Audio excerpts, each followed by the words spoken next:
I love God. You don't love God? What's wrong with you? Happy Good Friday and welcome to The Real Drunk. God. Today's episode is entitled Saints and Sinners, where we will tackle controversial church issues. Let's get started with introductions. Go. Whitney. I didn't know I was supposed to introduce myself. My bad. I'm Whitney Vaughn, Miss Vaughn to you, Whitney Rachel. Yeah, I am a preacher, sex theologist. Yeah, all of that. Wait, preachers can be sex theologists? Yeah, and sex therapists. Oh, okay. What you drinking on? Since it is Good Friday, I got my Good Communion wine. Oh, yes. So, Yellowtail, very classy wine. Sweet Red Rue. You know how I know that wine is classy because there was pictures out of St. Louis, your hometown, when they broke into the QT. Mm-hmm. They stole the Yellowtail wine. Yes. Very classy. Mm-hmm. Yes. And I think that's all. My birthday is in, what's today's date? Okay. The 3rd, my birthday is in 16 days. Bless. How old will you be? Tell the people. I'll be 29. Oh, you're still young. You're still a baby. Started. Angie, what you got? Hey, I'm Angie, from the great state of Detroit. Yes, great state of Detroit. Yeah. So since it's Good Friday, I've decided to drink Christian Brothers. Christian Brothers brandy. Yes. So, boom. There it is. I'm Kia in Georgia, and since it's Good Friday, I pulled out my best wine because Jesus turned water into wine, and I'm sure it tastes like Barefoot Riesling. Yes. I am a little concerned about the alcohol content in this because I've drunk this much of the bottle and I'm not feeling buzzed yet, but we shall see how this goes. I'm also wearing my Jesus shirt because in my mind, Jesus didn't walk on water. He surfed on water. Praise him. Whitney, is that not true? Is that not correct? I mean, he Is that not what the word did said? have walked on water. I'm not sure, I wasn't there, and most of the people who have accounts of these stories weren't there either. Uh-oh. Oh, really? Like, Paul never met Jesus. And Mm-hmm. a lot of people have a Pauline theology more than what Jesus actually said about things. And so it's always funny when people say, well, the Bible says X, Y, and Z. And I'm like, okay, well, let's go to the text. And we go to the text, and it's usually something that Paul said or another writer of the New Testament, and they don't even understand the context in which the writer put that. So Historical context is important when reading the good word. yeah, we can't read the Bible at face value, because if we did, all of us would walk around with one eye, one ear, one hand. So Okay, one thing that has always bothered me is this like division that we make between the secular and the spiritual. Because to me, if you're a spiritual being, everything you do has spiritual value. right. With that said, there's secular music that I consider my personal gospel. Yes. What songs stand out to y'all? Secular songs that you consider gospel, and why? You gonna go, Ann? No, you go ahead, because I'm still thinking. I forgot about that one. Oh, gosh. From Psalmist Fantasia Barrino, who we need to keep on the bereaved list. Her grandmother, Addie, went on to be with Jesus earlier this week, so we need to keep Sister Fantasia on the prayer Whitney, list. how do you know this? How do you? Fantasia cousins. That's how I know. Oh, goodness. Yeah. Mother Addie died, child. Well, we repeat Fantasia in prayer. Some of us going to be traveling to North Carolina for the funeral. for the repast fried chicken. That's why you're really going. Listen, repast fried chicken and green beans and some red punch and some a pound cake. Yes. Though. Okay, wait. What was your song? Did you say the song? Yeah, my song. Speaking of Fantasia, it's from her first album, fresh off of the American Idol win. Free Yourself. Preaches. And if you need a whole album that preaches, Destiny Fulfilled. From top to bottom, it gives you high intense praise and worship, and it ends with an altar call. Oh, now I have to go back and listen to Destiny Fulfilled because that was never on my list. Oh, I've never heard that before. You've never heard Destiny Fulfilled?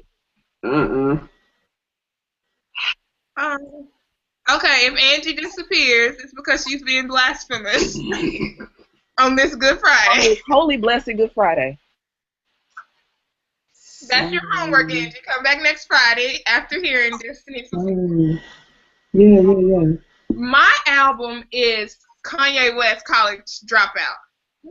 That came out my senior year.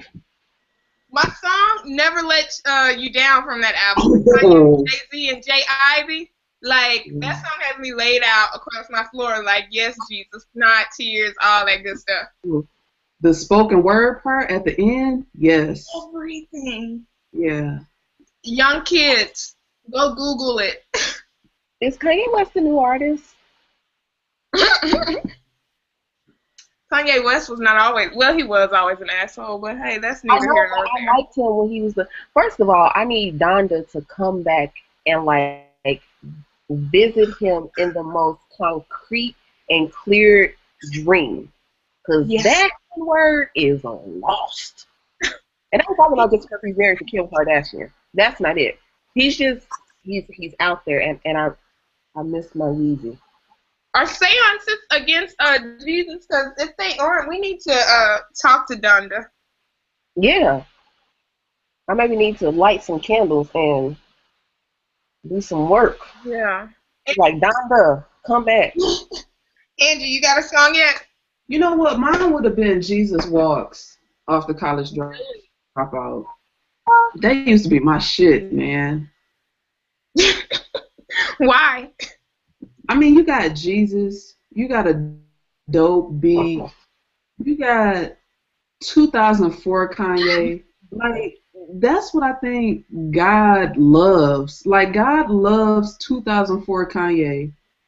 He loves, or she loves, 2004 Kanye performing Jesus Walks in the polo with the backpack, all of that. Wait, are you saying God doesn't love 2015 Kanye? That is exactly what I'm saying. That is exactly what I'm saying. God is not here for 2015 Kanye. Why? What did 2015 Kanye do to God? Because we only the first. Well, we are finished with the first quarter.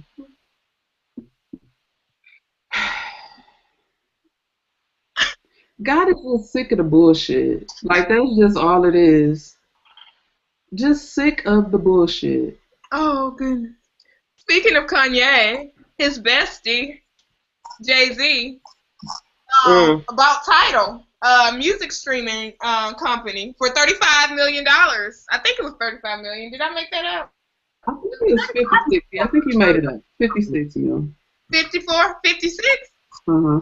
Okay, 56 mil. So I was off by 20 million, but what's 20 million to a baller, right? Nothing. So, why did Jay-Z, no, my question, what is hi-fi audio? Because he wants me to pay, what, $25 a month for hi-fi audio? Right. What is that? I don't even know what it is, but I know for $20, I need to be getting weekly albums in my inbox. I don't pay for Netflix. I don't pay for Hulu.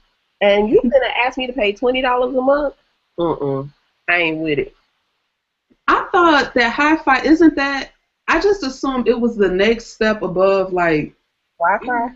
Beats. You know what I'm saying? Like, the shit is like you in the studio with the artist. So right? That's going to come through with your Apple headphones?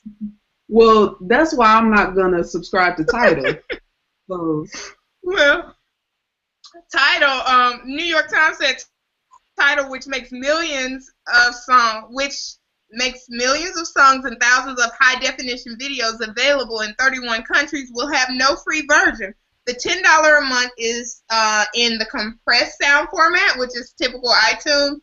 $20 is CD quality. If I wanted a CD quality, wouldn't I like go to one of these archaic record stores and like buy the CD that I wanted? True. I mean, I could see the thing with me is I'm not really a consumer of new music. Like, I listen to most of the old stuff off my iPod. You know what I'm saying? Like, I bought Jodeci's album because it's Jodeci. You know what I'm saying? Like, there's a few artists that I will buy their album when it comes out, but I just don't buy music the way I used to. So $10 a month for me is like a waste. You are the reason Blue Ivy will not have a college fund, because you will not support her parents. Well, listen, her mama didn't go to high school, so Blue Ivy don't even need to go to college. I don't understand. I don't understand the problem. Let that baby increase her bloodline, her family's bloodline. Hold on, I'm trying to charge the computer before it die on me. Oh, formerly known as ST said, #fire and. Here we go with the bullshit. Here we go. I'm pretty sure that was regarding you never have hearing Destiny Fulfilled. Oh. Jay-Z also had a quote for the New York Times. The challenge is to get everyone to respect music again, to recognize its value. Water is free, music is $6, but no one wants to pay for music. You should drink free water from the tap. It's beautiful. It's a beautiful thing. And if you want to hear the most beautiful song, then support the artist. See, Angie, support the artist. Listen. See, water ain't free, though. Well, that's number one. That's the first I just got a $200 water bill from DeKalb County. So my water ain't free, Jay-Z. DeKalb County didn't get your memo. Yeah. So that's the first thing. Is it free in Detroit? Hell no, it ain't free in Detroit. You see all these people get their water cut off. Shit. But, damn, I forgot what I was going to say.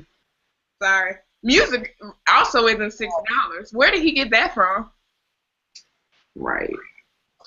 Well, see, that's the thing. Like, if I paid $10 a month for the, Spotify's premium service, then I probably would just pay $10 for Jay-Z's thing if I was already a premium subscriber. But I mean, well, I don't see any value in it for me. In paying the money, period, or paying Jay-Z? Paying the money. No, in paying the money, period. Like, I wouldn't, see, I don't have a problem with it being Jay-Z and Alicia Keys and Beyonce and all of them. Like, I don't really care about that because, to be honest, I don't think they're going to make that much money off of the venture anyway. I think it's just a symbolic gesture. Like, we are trying to, stand up to the labels or whatever, the powers that be that control the economic model for the streaming shit. But, like, I just don't see value in the service, period. Yeah, little secret, if Spotify has a $4.99 subscription for their student rate, all you have to do is tell them what school you go to. $4.99 a month, no commercials. Oh, damn. I didn't even know that. Yeah. I just found out the other day. I've been trying to hook up my student. I said I went to Spelman, but I think you have to take a picture of your ID and upload it. So, I have my Kennesaw ID that I'm about to hook it up with. Oh. From 2006. And that's fine if that's really a whole decade ago. Right. Leave me and my sin between me and Jesus. That's okay, because I was still using my Spelman ID at the Popeyes on Lee Street until I lost it. And I had graduated a good 3 years after the fact. Yes, I would like my 15% off, and can I have 2 more packs of honey? But it's biscuit. Look, I didn't even know they gave student ID, student discounts. I didn't know it either. Oh, my bad. Okay, so Chris Rock got pulled over by the police for the third time in 7 weeks. He was pulled over on February 13th, February 27th, and March 31st. Isaiah Washington had some wise advice for this black man who keeps getting pulled over by the police. What was his advice, Ange? Stop driving expensive ass cars, nigga. A Prius. Oh yeah. But Isaiah told him he traded in his expensive Mercedes for Prius. Yes. Wait, I have a question. Did he trade in the car because he got tired of being pulled over by the police, or because Shonda fired him back in 2008-ish and he hasn't worked since? Whew. I mean, because those are two different things, right? You're way too real just now. And I don't have an answer.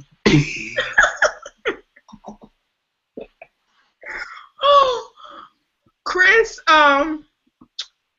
Rock and Seinfeld did a skit on being pulled over by the police. Let me see if I can find it. I just want Isaiah got a lot of Twitter backlash too. Yeah, because I think people were confused about what he meant with the hashtag adapt. Like, do we need to adapt to the white man, or like what's going on? Because I don't shuck and jive for the white man. Should we change our behavior so that we're not pulled over by the police?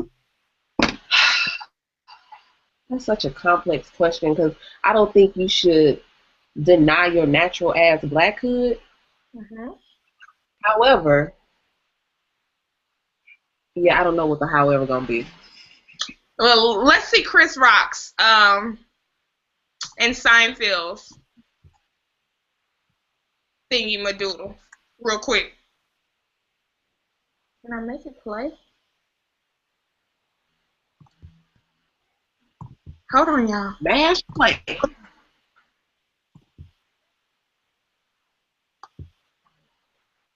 Is it playing? Okay, there's no sound. Hold on. Pause. Time out. In this black preaching. Time out. Okay. Go. Do over. You want to bet $5,000?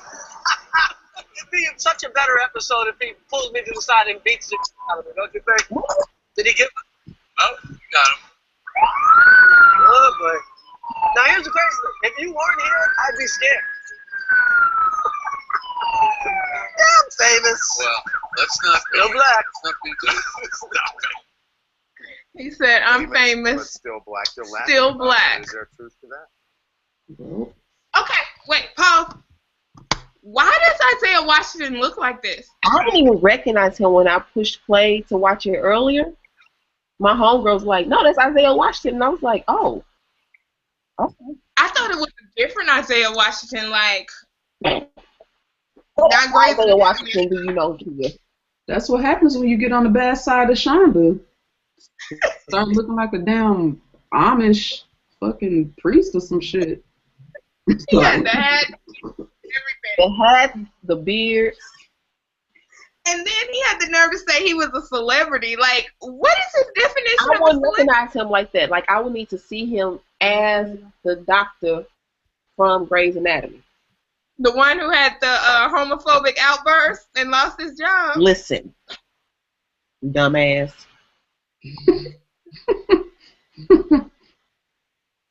Oh, goodness. Well, he tried to clarify his comments later on in the show to say what he really meant.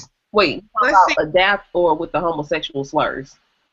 Oh, adapt. I don't think did he ever clarify what he meant by the homosexual slurs? Personally, as an individual, I don't think so. I didn't get any clarity either. Let's see what he said about adapt. Circumstances where people are angry, and for those who are practicing white supremacy, they're at war, and they're on the hunt, and they're angry, and they want some kind of restitution and retribution. So we have to really go about the business of having some serious conversations on how we need to continue to survive. And yes, the onus is on us not to rehash respectable politics. That's not what I'm talking about. But if we don't survive, then we don't live to fight another day. And that is what I was saying by adapt. We appreciate you coming in.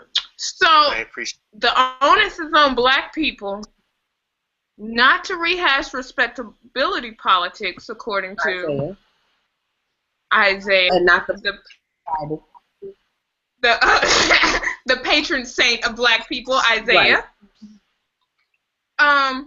But to survive, to live to see another day. What say you?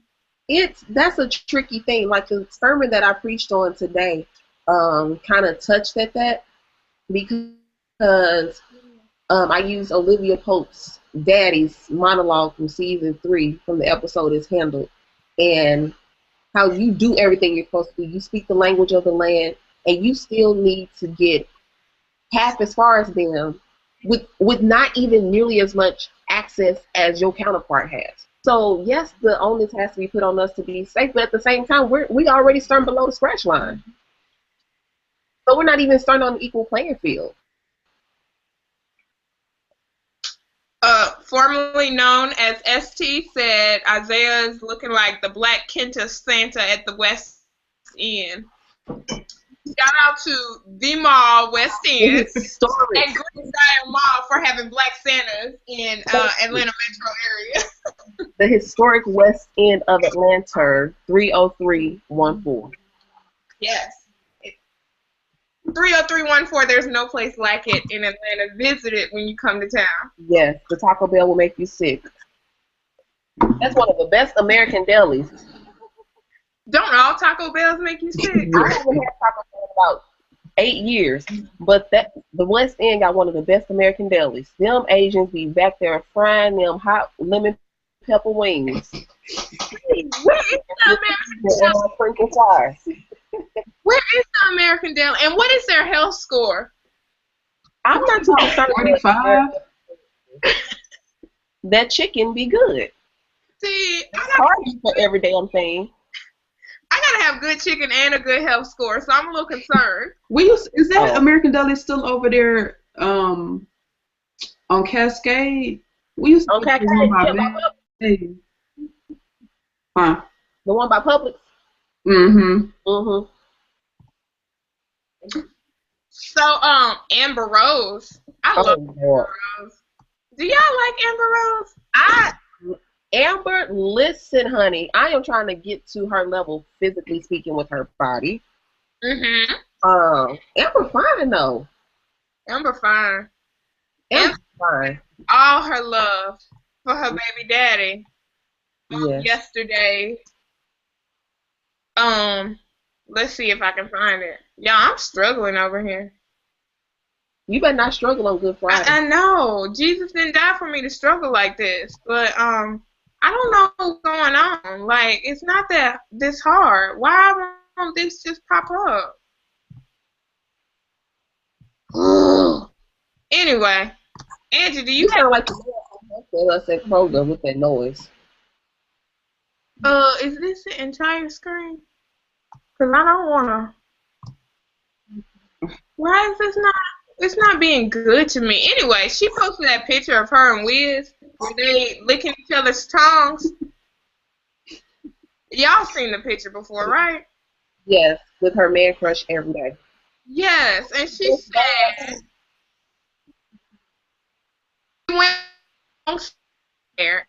if I ever get back, either a dream and he will forever. The media doesn't make it easy, but fuck them. We gotta live for reality and not society. We forever have a bond because we made a beautiful baby from our love.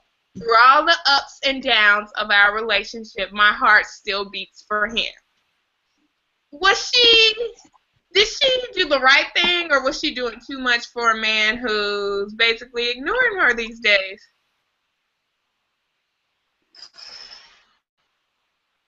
See, that's the thing when you're like in these public relationships, or you're in the public light. Not necessarily your relationship is public, but because you have a public figure, like everybody's into it. Because I feel like I see people, like regular ass everyday people who do the same shit on Instagram.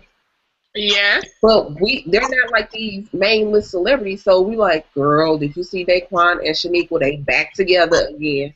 And we just keep it moving. But when you on the level of Amber Rose and Wiz, it's like, oh my gosh, you go to people.com and they have it on their thing, and then the YBF got it, then it's trending on Twitter, it's trending on Instagram. And it's only because they're like in these high profile celebrity lifestyles, because this is like regular ass hood love displayed on the Instagram every day. Regular ass hood love. It ain't no better kind of love than regular ass hood love.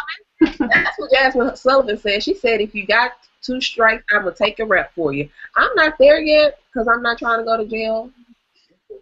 That's what a real bitch do.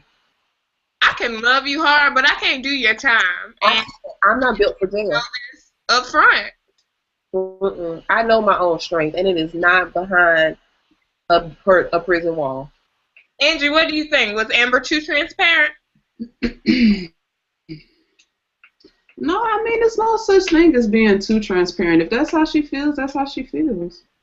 To thy own. And it did seem like she was doing a lot, but we don't know the conversations that Amber and Wiz are having in private either. So it may seem like he just not thinking about her, but shit, he could be. They actually kind of made up. They stopped beefing, I should say. He did a song or something and like shouted her out in a verse and told her to listen to it, and she was all crying, and they decided they weren't gonna fight anymore. So like maybe I don't care who's wrong or right. I don't really wanna fight no more. You got talking, baby. Okay. That's _ Professor X said Isaiah Washington was looking like an Amish Garrett Morris. Yes. Oh. He wrote her a verse on Fast and Furious 7, formerly known as ST said. That's where it came from. It's a Global Grind article. Wiz Khalifa and Amber Rose are reportedly on better terms after he pens a touching song for her. What's the name of the song? The name of the song. I don't know. Whatever his song is on Fast Furious 7. Are y'all seeing Fast Furious 7? I haven't seen a damn Fast and Furious movie since the first one. I'm not going to see that bullshit. Sorry. No, you watched 2. You watched 2 with Ludacris. That was the hip-hop version. You didn't see that? Like I said, I haven't seen it since the first one. Well, I saw 1 and 2, and then I skipped 3 through 6. I may see 7. I don't know. Yeah, I doubt I'll be there. You mentioned Ludacris, like. Girl, bye. Now, let the record show Ludacris was hot at the time he was in Fast Furious 2. That was when he was on the top of his game. Although, have y'all heard his album? Started stealing babies. What's the top of his game? Black chicken and beer Ludacris? Kia. Okay. Y'all didn't like chicken and beer Ludacris? What's your fantasy Ludacris? Y'all weren't here for these people? Oh, I was the only Ludacris fan. No, let me not say this. You were not the only fan, because my mama loves her some Ludacris, and she is so saved. She buys the Walmart version of every rap song. Whitney, did you just compare me to your mama? She did. And you know what's funny? Kia be buying those clean versions of rap albums, too. I used to when I was super saved. I'm not super saved anymore, so I listen to cuss words. Mom was like, oh, why they gotta cuss you out like that? How y'all listen to this? My dad used to do that when I was in high school. Girl, Daddy got all the Hidden Beach jazz versions of every song known to Hidden Beach. I loved Hidden Beach. I think I was parents, and they are like 50. Yo, I used to listen when we listened to Hidden Beat. We just knew we were sophisticated and shit. Like we were above all the bullshit. Yes, we listened to Boney James, okay? Bitch. Whew. Something inside of me is telling me to say goodbye. Come on, Boney and Dave Hollister. I took the long way home. Now I have to go on Spotify because it's free Jay-Z and find all the Hidden Beach albums. Listen, Hidden Beach, my daddy, we drove from St. Louis to Atlanta listening to nothing but Hidden Beach. It was a different artist every 42 minutes. Wait, y'all didn't fall asleep on the ride? When he was in the zone, I know I fell asleep a good 2 times. Oh, goodness. So, speaking of music, our favorite, Mary Mary. Girl. Erica Campbell. Wait, now, because I don't know them apart. Erica is the one who shot Elizabeth's car, right? No. Erica is the oldest one. They got the 3 kids, and she has the single out now, I Love God. Tina is the one who shot up Teddy's car and smiled when they told that shit from the house. She was like, "Oh, you getting rid of it, huh?"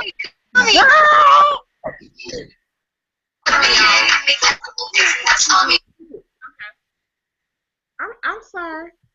I was trying to get the video ready, and the YouTube ad came on. Okay, so Tina is my spirit animal, right?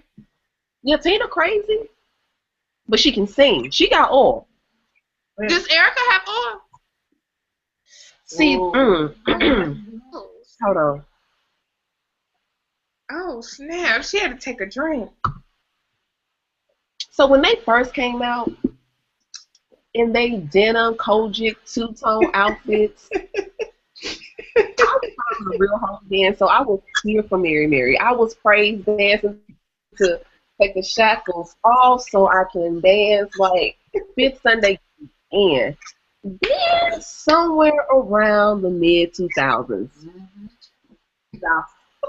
this up in here, and I think each season on Mary Mary, they tell her that something is wrong with them vocal cords, and she's saying, "Help!" Like, Erica, girl, that is not holy. That has no oil. Like, they told me to sit down. Sit down. Well, let's listen to Erica's new song. If there's any oil here. I Love God. So we going home on this one. You love God. That's from the shoes. Wait, why are they oil? Think that I can live no other way. Talk living, I wanna hate. See him better than in my day. Lord, I tell you, give him to me every day. Give it. See, that's the devil. They don't want us to do that.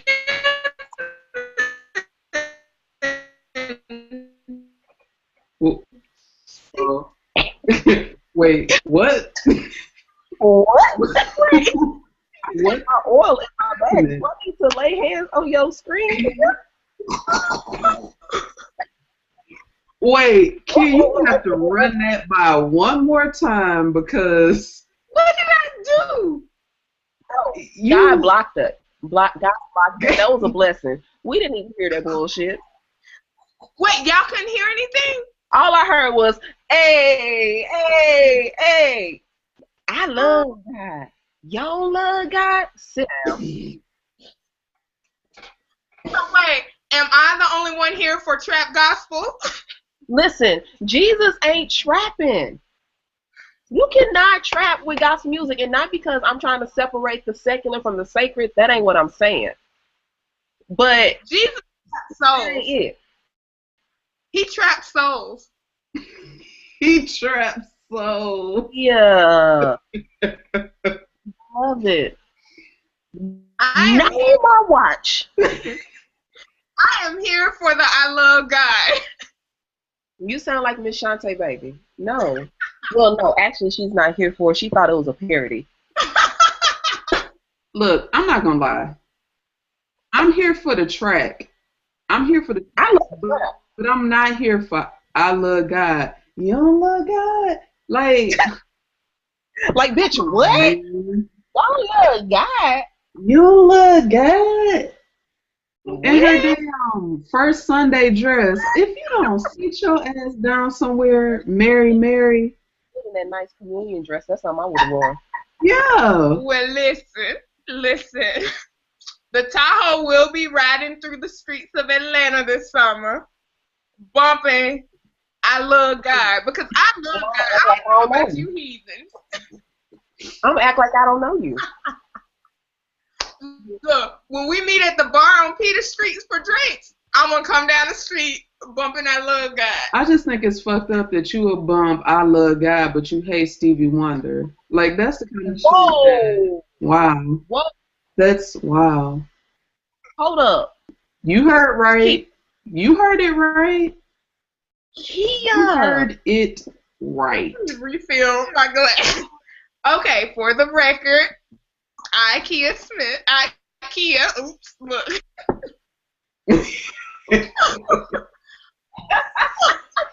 I do not hate Stevie Wonder. I am not a fan of Stevie's music. It all sounds alike. Kia. I like the In the City song, Living in the City. I rocks with that. Okay. Even I though rocks with the Martin Luther King. Happy birthday to you. I'm here for that. After that, Ribbon in the Sky? What is that bullshit? Ribbon in the Sky? No. No. you need to ask the Lord to come into your heart and the spirit. You really do. What a other open practice.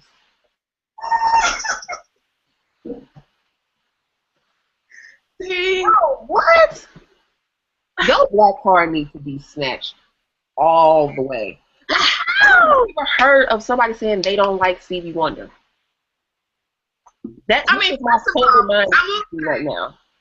I am much more disappointed in Stevie Wonder's wife than I am Stevie Wonder, because Stevie Wonder is blind. He doesn't know that his hairline starts back in. His wife does. And I'm not here for the black man magic with the hair, So like he's defined. let the locks go. Yo, He needs to let the locks go. He really does. I need for her to Delilah him and cut them bad boys off while he's sleeping. yo, what if Stevie come with the painted on locks and cornrows going back? Yo, I would lose God is it. not in that. God is nowhere near Stevie's hair. Mm-hmm. Like his head and God don't have a relationship. That is the problem. He needs to just become bald. Just Elsa voice from Frozen. Let it go. Let it go. See, Andrew, this is all your fault. No, what's next? I'm sorry, my This is bad. all your fault. So, Corinne Steffens, now, she did an interview with DJ Vlad, and I will say I was totally impressed, and I am now in love with Corinne Steffens. Superhead, aka Superhead, for y'all who don't know who Corinne is. When you say superhead, what is the head part of the super? The head of the penis? Okay. And can you tell us anything about that? Nope. Okay. Why can't you tell us anything about that, Ange? Are we gonna get Are you virgin? Corinne's story or no? We're not gonna talk about it. What was your question? What I will say is I was impressed by this interview because I always assumed Superhead was just kind of a bird, for lack of a better word. But she actually came out as like smart and knowing what she was talking about in this interview. Was I the only one who got that? I didn't watch it because, yeah. You know what? I think I've seen interviews before of her or read articles about it, and she, like, I always struck her as kind of like a smart girl. You know, like she knows what she's doing. Like she's not just Don't fucking. take advantage of her. What's I that? definitely don't think she lets anybody take advantage of her.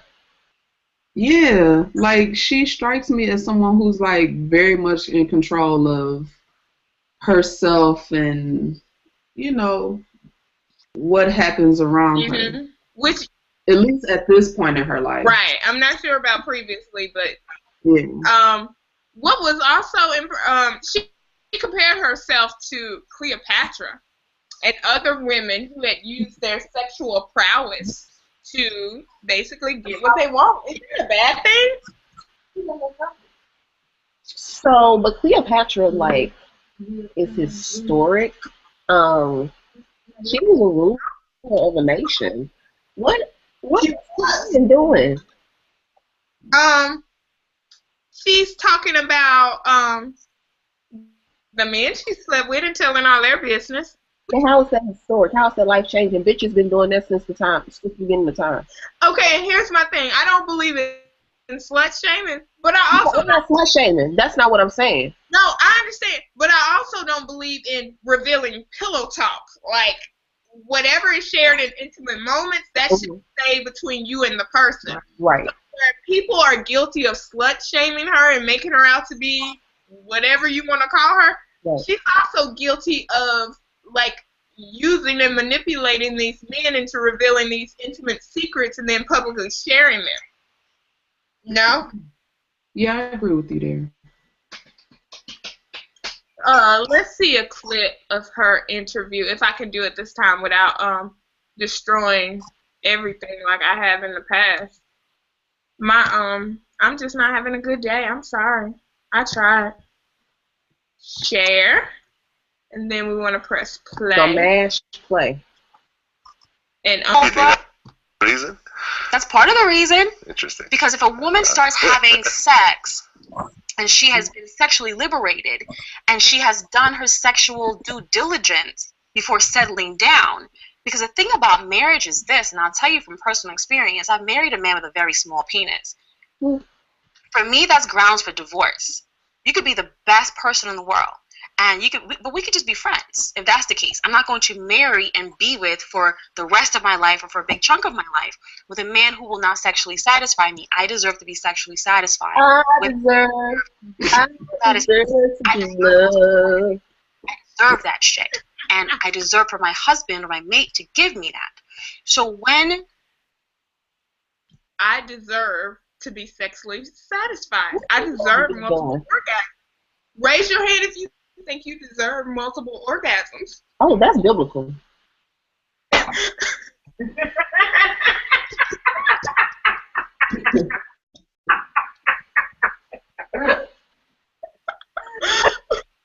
We need the live audience. We gotta watch what happens live from the East Side Trap. Look, now they have to show themselves because they're like. No.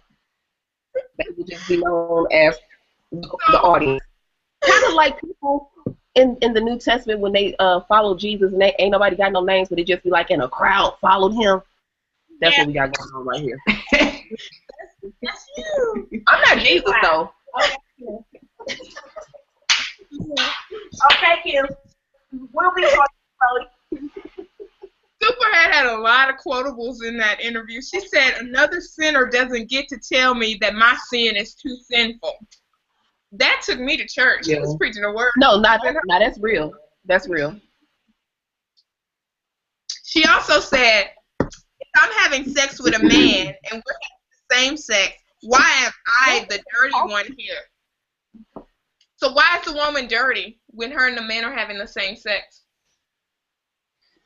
That has a lot to do with just historically with women being seen as less than. Because people will take the Old Testament, specifically Genesis, and say that, you know, if you watch Preachers of Detroit, they say that women are the weaker sex and men have to look after them. So anything that a woman causes is going to be weaker, less than, tainted in some way because the woman tempted Adam with the fruit. Y'all was both grown ass individuals. Can't nobody make another grown ass person do anything. So I do always wonder though, why the hell did Eve do all of that for a freaking apple? Like, if it was a grapefruit, I would have understood, because grapefruits are good. Hold on, Kia. Hold on. If you go to the text, we don't know what type of fruit it was. I don't know if it was a strawberry, raspberry, grapefruit, a melon, watermelon. It probably was watermelon though. See, because black folks love watermelon. I probably would have disobeyed a God and got the cramps and the menstrual bleeding for a watermelon or a grapefruit. Mm-hmm. Apple, no, absolutely not. You know what? I would for an apple or a peach. Watermelon, nah, I'm good. Mango for me. Mango is also my safe word. My But pineapple, yeah, I definitely disobey God for pineapple. Ooh, yeah. Like my tongue has gone raw for some pineapple. Tongue just white as I don't know what. Y'all know what my safe word is, right? Okay, we don't have to do this. We don't have to do this. Mine is mango. What's yours, Kia? Kia got like... Oh, hers is the one that got 15 paragraph. Her safe word is a paragraph. Yeah, she got like 15 syllables. I remember she posted it during the summer when we were having one of our sisterly chats over Bible study. Twitter destroyed me. They said I was going to die using my safe word. By the time you get the second go out. I mean, when he hears super, he should get it, right? No? If he hears super, then... Super? Girl, I could be like, I go on and on. That's so it. I must have a superpower. Girl, what?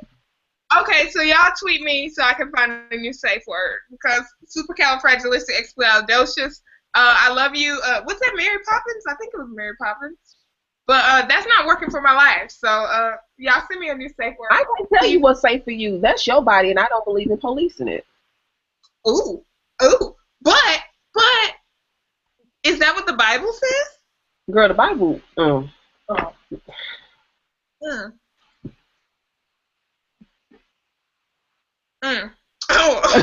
well, he's on her wine break. Candy Girl says, I just feel like that song needs bitch. You don't love God in it. Needs. I don't love God. Bitch. You don't love God, bitch? Yeah. What's my favorite word? Why you gotta say that? Y'all still got your spelling whistle? Oh, you know what? I don't. Wait, what? You still got your spelling whistle? I do. I have my spelling whistle. I don't have my original one because I got robbed at gunpoint in D.C. when I went to Howard homecoming. Oh, wait, the whistle didn't help you? It didn't. My ass still got robbed, and he said, "Bitch, give me your shit." Oh, shit. I bought him in the street. And then after he took my purse, I did a nice dramatic collapse and was like, "Why would God let this happen to me?" While are you serious? At 2:00 in the morning. You know what? I used to ask that question a lot. Why would God let this happen to me? And then I figured out some of this isn't God letting stuff happen. No, my ass, love is in the middle of the hood. We should have been gone. Look, sometimes life just happens and it's not God's fault, right? Yeah. And we gotta stop blaming God for life and our bad decisions as well. Because I'm making a freaking bad decision right now. I've been making bad decisions for a long time. Shall you share? I shall not. But I shall share this Superhead quote. I'm super good at everything I do. I'm not going to suck a dick unless I'm going to do it great. I'd rather be super at it than mediocre. Do we agree or disagree? Angie, you start. I agree. I mean, nobody wants to have sex with somebody who's not into it. I mean, if you're gonna do it and be in half-ass it, just don't do it. Go to sleep. Stay at home. Go to sleep. Nobody got time for that. Go to sleep. Oh, Go to sleep, ho. Ludacris. I thought you didn't like Ludacris. I didn't say I didn't like Ludacris. You just said he was the top of his game. Whitney's like, hilarious. Superhead also. The Lewis songs. First of all, I used to think when How Low Can You Go came out, I thought he was saying I love pink and gold. I love pink and gold. I love pink and gold. I love. No. That's fine. Superhead also said small penises or grounds for divorce. I deserve to be sex. That's what we just heard. Women deserve to be sexually satisfied. Yeah. I do have to say something about that small penis thing, and this is why I believe in test driving cars before you buy them, or fully learning a return policy on something like a made purchase when you buy it, because some stuff you just can't return once you've purchased it. So if I don't know that you're coming into the relationship looking like this, and I'm expecting you to look like this, problem. The night of our wedding, and I'm expected to give all of myself to you, and I'm like, but where are you? Time out. Are you encouraging premarital sex? I'm not encouraging anything. What I am saying is know what the fuck you getting into before you sign your goddamn name over. That's what I am saying. Now, if that requires you to have sex before y'all officially say I do, then you know what? Spread your legs and let's go. Well, let the Lord rise among us. Shout out to Giovanni Frazier for my son. Hey, son. Hey, sis. He said Revelations. Just shout that out when shit gets too authentic. Revelations, it shall be. That's his new safe word. Oh, God. Look, a good orgasm can make you have revelations, right? Well. Y'all got silent real quick. Mainly because I didn't hear the question and I was hoping somebody was going to fill it out. Whitney's gone, yeah. Oh, man. She's so gone like Monica. No, or in sync. Baby girl, you're gone. Oh, so Superhead said that. Shit. No, this is the transition. She basically said women should sexually explore before settling down and not settle for small penis. So this lady who settled, I guess, before she could explore her life sexually, took a year off from her marriage. Yes, she did. Can you take a time out from your marriage? Whatever you and your spouse set out to do, that is between y'all. That's why when people just say these like standard vows, I just be like, bed check, heart check. I agree with that. Like the rules of marriage, there are no generic rules of marriage. What works best for you? I'm in a relationship, so don't tell me, oh, as the minister, you can just come up with the vows and then we'll just recite them. No, bitch, because I may say some stuff that you be like on the day of the wedding. I don't know if I agree with it. Write your own shit. Come up with your own vows. Vows are sacred agreements between two or more parties. Y'all figure out what the fuck gonna work for y'all. Which is why you should test drive this equipment and this material before you purchase it so you know what works. Because if you get married and find out that he don't like to eat pussy, then I'm divorcing him. Listen. That's why I need to know beforehand. Yes. Andrew, you look like you have something you need to say. Ooh. Well, speak, love. I don't think in this case, I don't think it was just the sex that the woman was. Oh, I want to talk about her specifically. Well, that's the story that we're talking about, though, Whitney. I know, but I was just interjecting like my own personal beliefs, Angela. Well, she did say that she wanted to have kids, and he didn't. And that's kind of what drove see, him apart. That's what was wild with me, and I was like, I don't know if I believe you, cause like, okay, he decided he had a vasectomy. He decided he didn't want to have kids. From there, you decide that you need to have sex with other people. Like, I don't understand how kids having sex with people outside of your marriage. Like, I don't understand how she made that jump. Like, it's cool if I would be okay with it if she was just like, look, I'm 50 or I'm 40. I want to be with other people.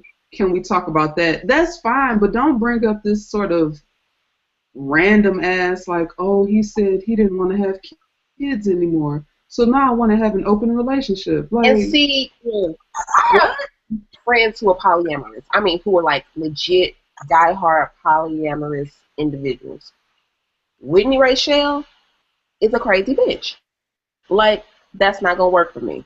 But these other people, it works for them. They have tried it. It's true.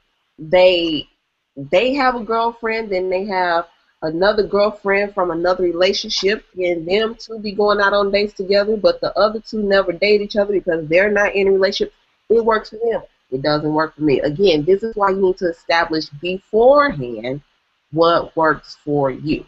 So like Ozzie Davis and Ruby Dee, they had a somewhat open marriage because they wanted to see, you know, what else is out there? Is this what we are committed to do for the rest of our lives? They didn't say, you know, polygamous or whatever, but you got to do what works for you. That's not how I'm going to determine if my marriage is over or not. That's what I decide if I want to get married. So, but that's another conversation. At the end of the day, her and her husband went separate ways. Mm-hmm. Do you think she broke her marriage by sleeping with like 12 people in a year while she was on? No, because they said that they were going to do that. I think they both just wanted a divorce, and they were like, I think they were both ready to just be gone. They were probably doing whatever they wanted to do anyway, and hell, she got a book deal out of it, so turn up. Hey, she wins, huh? Yep. What's next? Oh, the Christian granny who doesn't want to sell flowers to the gay people for their wedding. Tell me about it. Well, basically, this gay man had been coming in her shop, and she had been selling him flowers for years and years. And then he decided he was going to marry his partner, and she was like, "No, I can't do the flowers for your wedding." And is it in the state of Washington, or was it Washington, D.C.? I think the state of Washington. I don't see that being Washington, D.C. Yeah, I think it's state. So we're going to go with the state of Washington. Said that they found her guilty of their discrimination law, code, whatnot, and she had to pay $1,001. And now they're like suing her and trying to force her into doing gay weddings. Do you think that people should be sued into performing? Wait a minute. Wait, repeat that question, kid. You gonna get forced to perform in gay marriage? She gonna have them up there with some aqua teal and high yellow poinsettias. Can you force people to provide? Can you force people to provide their services for gay marriages? I mean, no, it depends on where, right? Because, like, in Indiana, now you can't force a business owner, you know. But if you are one of the gays, do you want this lady to provide you stuff? I wouldn't even want her because I feel like she's going to sabotage my shit. Right.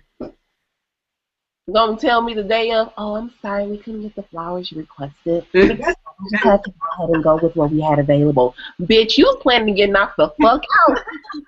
gotta look at these goddamn pictures for the rest of my fuck ass life. And you got these shitty ass poinsettias in the middle of spring.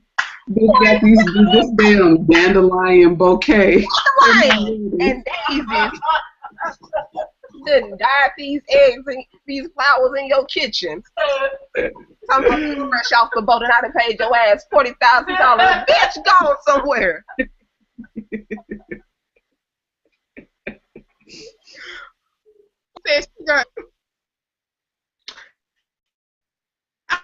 I don't think you can force people. I think, maybe the problem is where there are no other. I need to lay hands on your computer screen again. You slow it in motion. Yeah. God is blocking all of this. Oh, my internet connection's slow. I pay my bills. Okay. I do have Comcast. So, Comcast. See, it was me a couple weeks ago. Now it's Kia. It's me on this. Need a prayer. I pay my bill. You didn't pay yours. Oh, okay. All right. That is where we differ.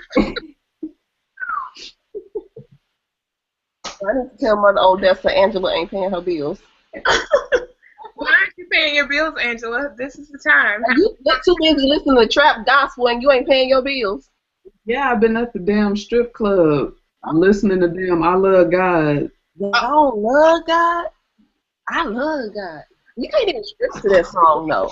See, like the other song, God and Me, you could at least get you a two-step in and a, hey. But I love God, you just like, I love God. You don't love God? Like, you can't do nothing to that. No, I just got the visual of the stripper coming down the pole and landing in the splits to I Love God. I don't know if this do that. is a thing. As someone who has a degree in drama and dance, listening to that song, you cannot effectively strip and do what God has called you to do in your stripping ministry to I Love God. Now, I will have to agree with you. Stripping is a ministry. It is, and everybody ain't gifted. They ain't. I want to be gifted. I don't think I am. I don't think that's my ministry. And the Bible says to know thyself. Yeah, but, I'm hard-headed. No, that's what I'm saying. But if you know that ain't your ministry, you don't go there. You could be on the offering ministry and collect the money at the door. I'm on the bathroom ministry. Okay, so you're giving out the paper towels? Yep, and asking for the tip in the jar. Mm-hmm.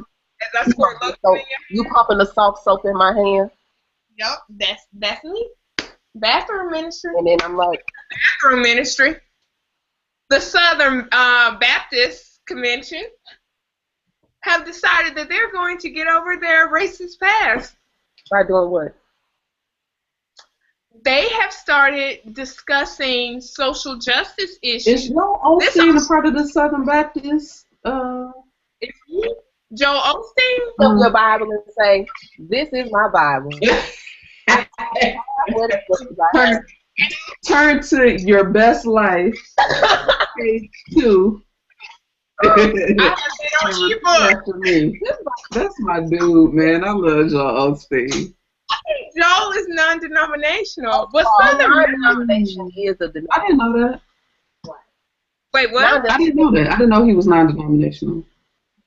I'm assuming. I don't know. I don't know exactly what he believes. If it's along the Lutheran or the Wesleyan tradition or what. Mm-hmm. But also the Southern Baptist Convention was formed because they were standing with slave owners. So their whole foundation was based on their members' right to own slaves. Right, which is why I don't get down with Southern Baptists. Right. Fast forward to 2014, one of the high-profile members, I think he was the leader of the ethics committee. NPR has a good story on this.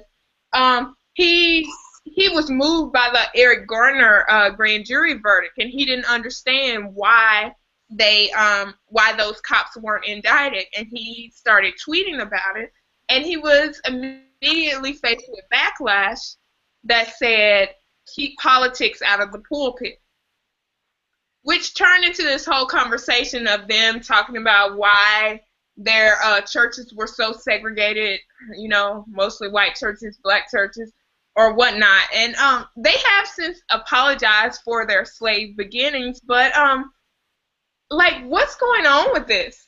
See, this is the thing. When people try to have these kumbaya moments, you have to deal with reconciliation. And first, you need to break down the word reconciliation. The re part of reconciliation means that at one time, you were already cool with each other.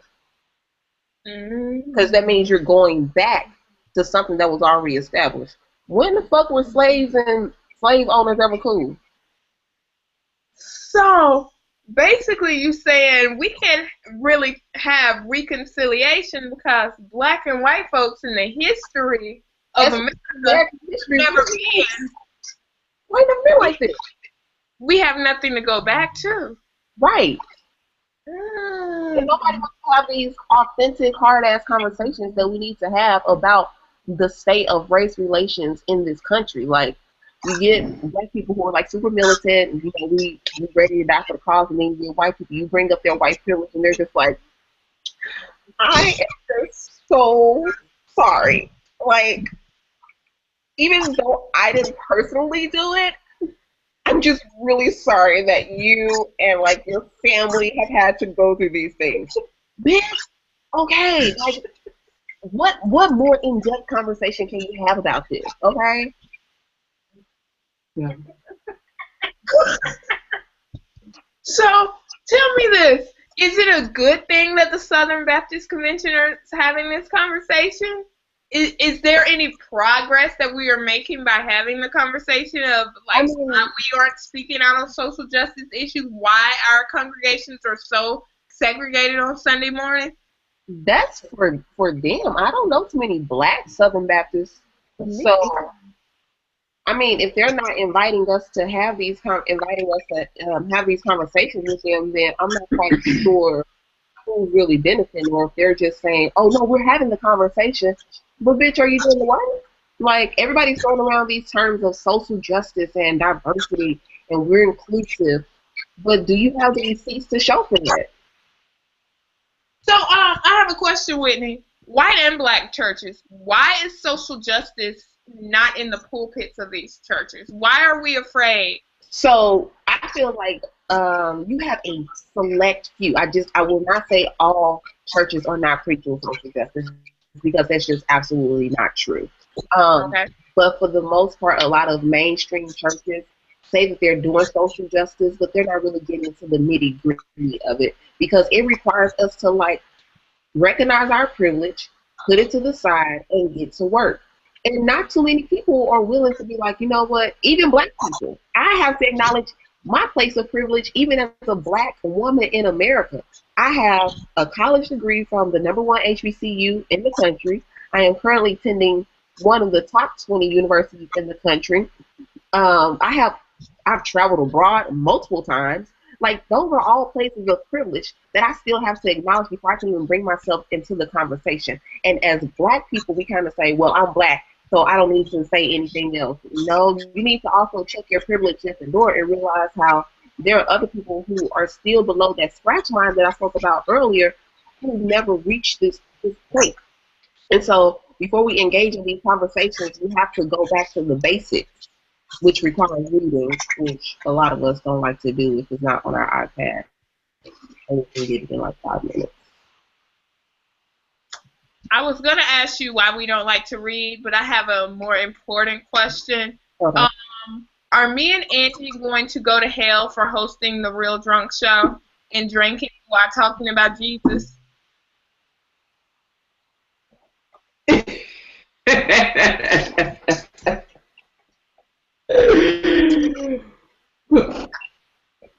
Are you going to answer the question, or?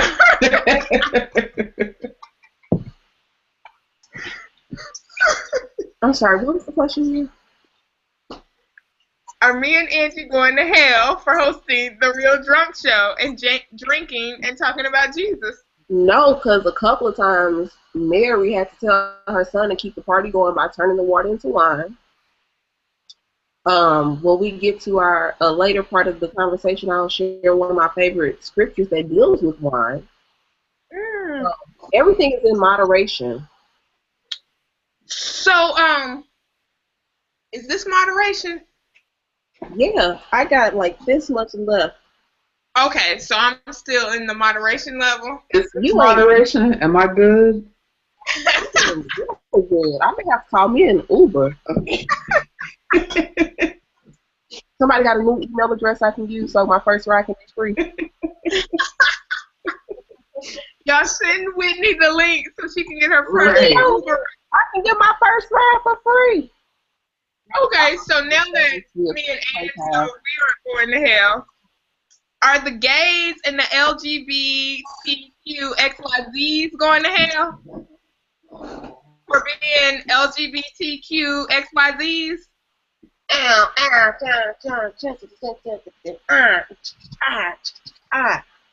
No.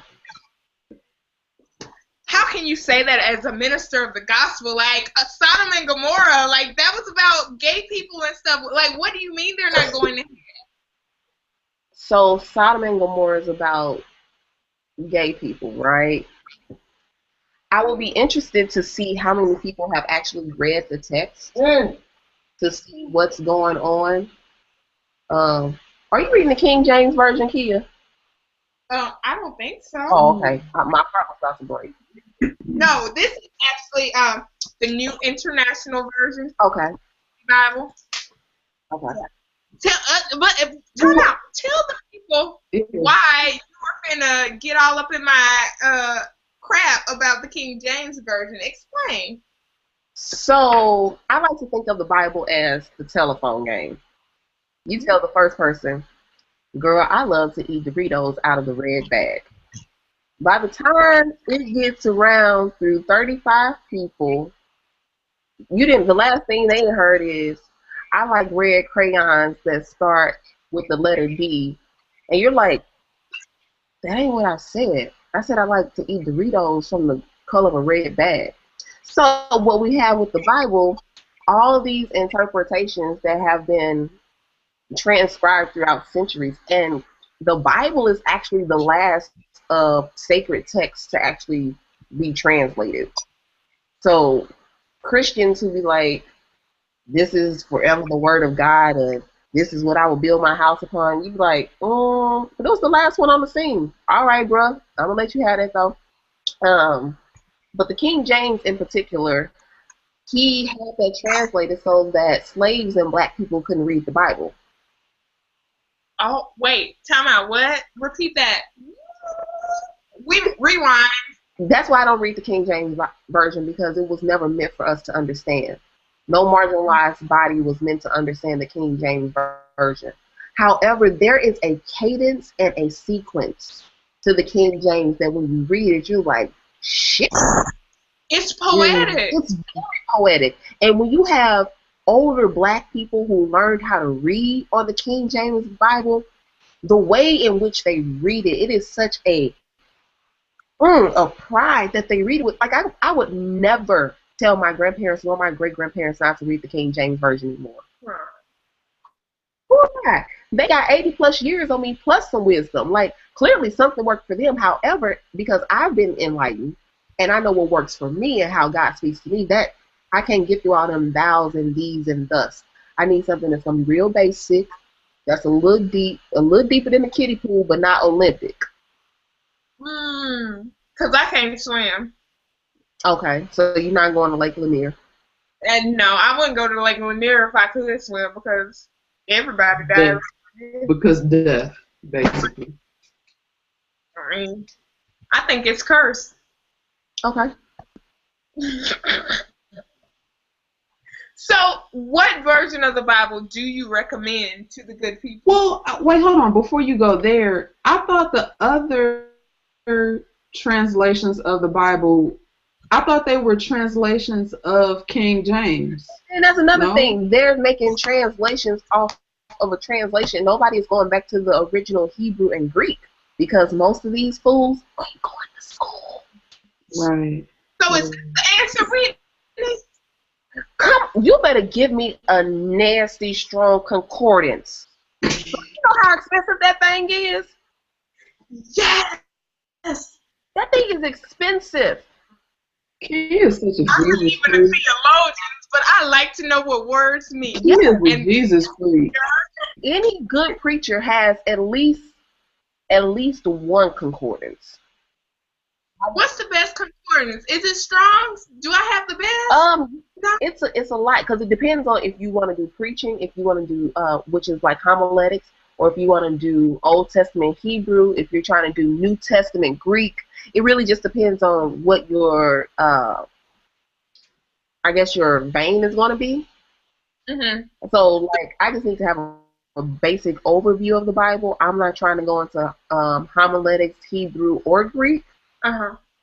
So as long as I got me a good sound one, I think I'm good to go. But of course, I like to read others just to see what the text has to say. So break down to the people what a concordance is, because Angie is a heathen and she doesn't understand these things.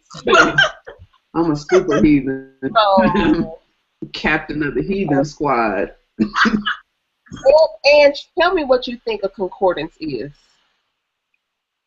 It sounds like Cliff Notes to me.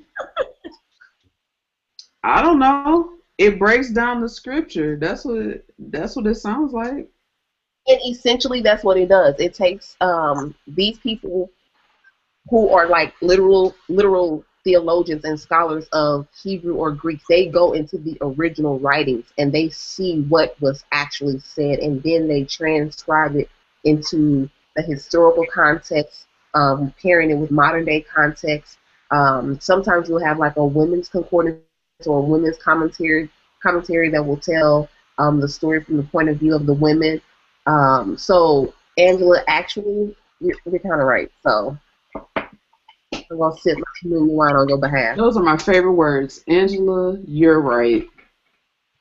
And no one ever says those words to her, so she is grateful on this Good Friday, Whitney. Okay.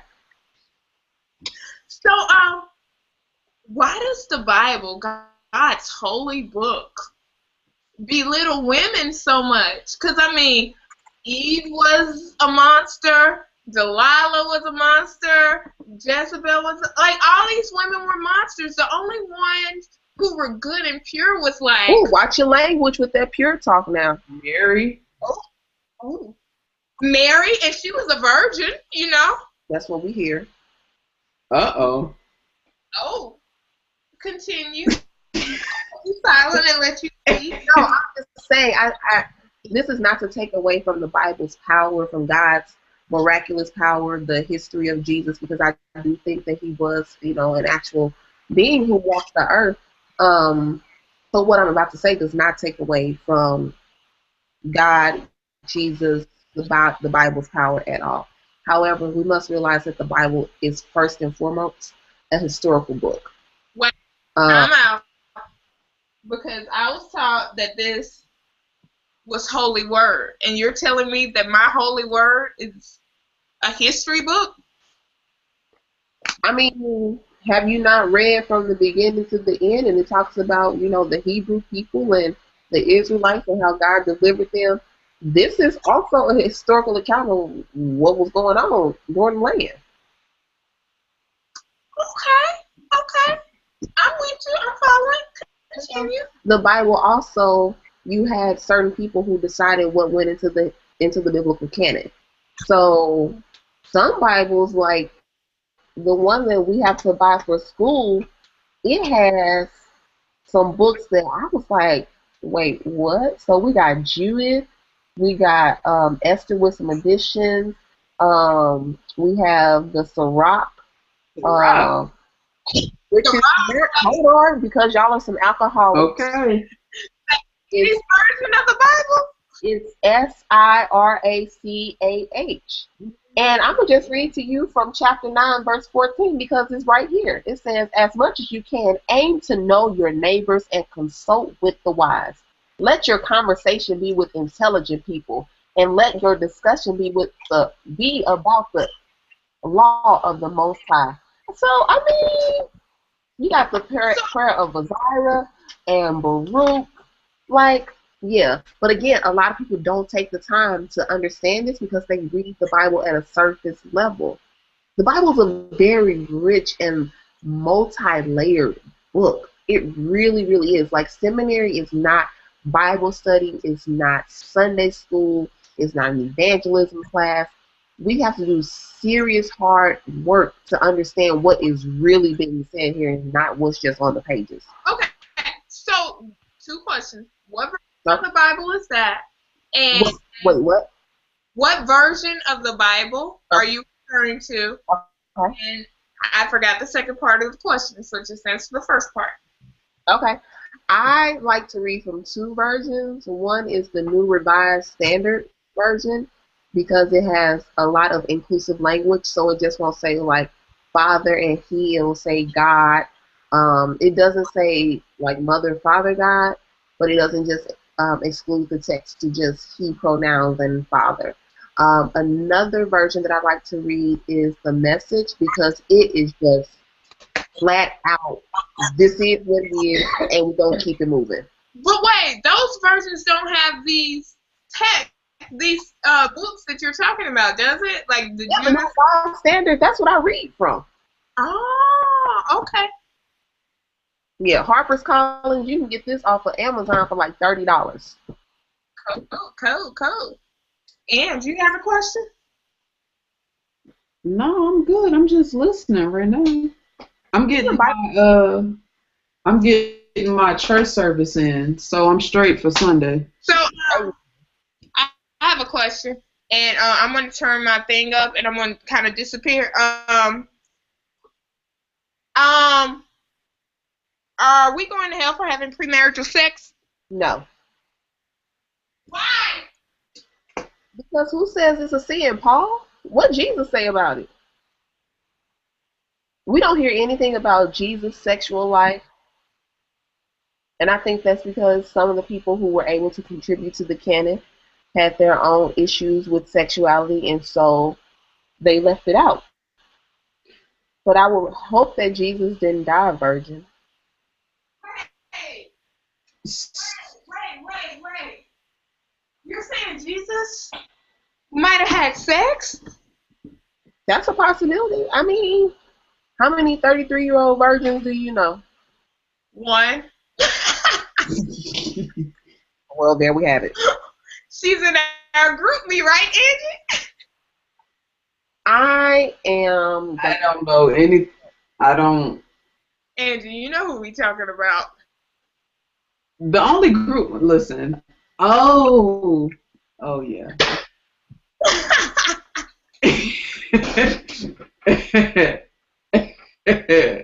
She's not watching this, so it's fine. Because she thinks we're heathens. Yeah. So this is interesting. So you don't think Jesus will have a problem with premarital sex? Jesus? No. Paul? Yes. So why would Jesus be okay with it and Paul not? I mean, what's wrong with sex? But all in the Old Testament where they talk fornication and all this stuff, like Jezebel, you know, she used her sexual prowess like Superhead to control. Why should I take your sexual control into my hands? Which is why I don't wear lap cloths. When I was invited to preach back in January, I was very conscious of what I wore. I even had on pantyhose, and it was like 70 degrees that day. My skirt came below my knees, and they still handed me a lap cloth. While I was going over my sermon, I politely folded the lap cloth back up and placed it to the side, because if you cannot control your own dick, that's not my issue. Wait, time out, Whitney, because women who have been in the church forever and ever have been taught that they have to dress a certain way as to not tempt men who are... No, that's crazy, because then men have no responsibility for their own sexual actions. That's why this young girl somewhere in Europe, they didn't even try her rapist, because they said even though she was like 13 or 14, because she had the body of somebody older, her voluptuous body is what caused her to get raped. What the fuck? What is sacred or what is holy about that? My black Jesus and my black God ain't in that. And you know what? I went to one of the three of our mutual friends' house for a party, and because I'm a nerd, I took a picture of her bookshelf, and I read one of the books. I think it was God in the Bible or Sex in the Bible, Sex in God. One of those books is a conservative book about sex and sexuality, and I read it with a critical eye for the first time, and basically what I got is when the Bible, the Old Testament specifically, talks about fornication, it's not necessarily talking about premarital sex. It's talking about sleeping with goddesses and other gods. Yeah, explain that. Well, so part of this I'm still understanding myself, so I'm not going to get too deeply into it. But this I do know is not about premarital sex. Hold on, Whitney, you went silent, so you're gonna have to repeat that. Oh, I'm sorry. I said what I don't know. I'm still going deeply into my studies around this, but I know that fornication is not about premarital sex. It actually was never about sex before marriage. It was really about how you treat yourself and your partner and how you objectify each other in this sexual act. Do you use them? Do you disrespect their body? Do you disrespect your body? What are the reasons why you're having sex? That was the real issue of fornication. Just like I argue that all black people are queer, some people say, wait a minute now, I'm not queer. But queer in its original meaning means strange, peculiar, different. Black people have been that since we got over to America. It wasn't until the late 60s, early 70s that queer was associated with sexuality. Just like gay in its original meaning. It's happy. Interesting. Because I'm happy. I hate that song. You can't sing it on here. Okay. Formerly known as ST said, Jezebel was effing King, Superhead effing Eddie from Family Matters. I'm just saying. I mean, there's a difference. But she married him, though. I mean, but that's like, so basically Monica Lewinsky and Superhead aren't even on the same level because Superhead was sucking Eddie Winslow from Family Matters and Monica Lewinsky was sucking Bill Clinton. They're levels, right? What level are you on, Ange?